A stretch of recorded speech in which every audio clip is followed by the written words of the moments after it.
Ingay na naman ngayon sa social media dahil sa advertisement photo ni Bea Alonzo kung saan suot nito ang engagement ring na binigay ng ex na si Dominic Roque.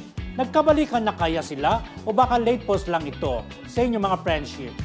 Yan. Kasi nakita ko na actually yung suot-suot niya eh. Oh. Pero possible. Kasi di ba may mga balita Ano yung possible? Na nagkabalikan na. Oh. Kasi may mga balita dito natin din ibinalita na parang inaayos ni Dominic na sana maging okay ulit siya. So kung suot niya, possible na, ay, bakit sinuot? Ibig sabihin may development na baka nga nagka-okay na. Depende kung kailan sinuot yung ano na yan. Yung photo na yun. Sa may sinabi din dati niya, Baka baka luma na.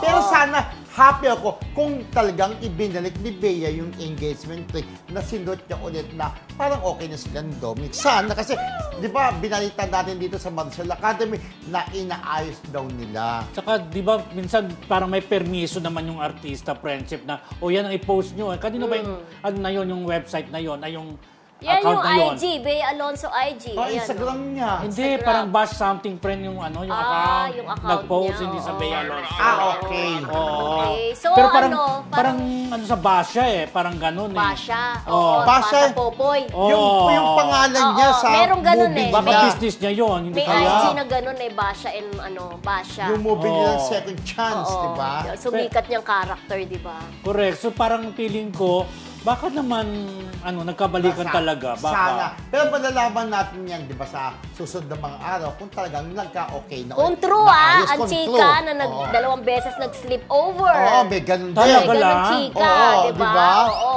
Tutik na pinagbigyan mo mag-sleep over, yun ang chika. Nag-sleep over pero sa sofa daw nakatulog. Ay! May ganon. Sa sopa. Oo. Ano masasabi Yun mo? lang, sana nga gusto ko magka-okay na para happy na lang. Lalo mga fans ni Bea at ni Dominic Roque.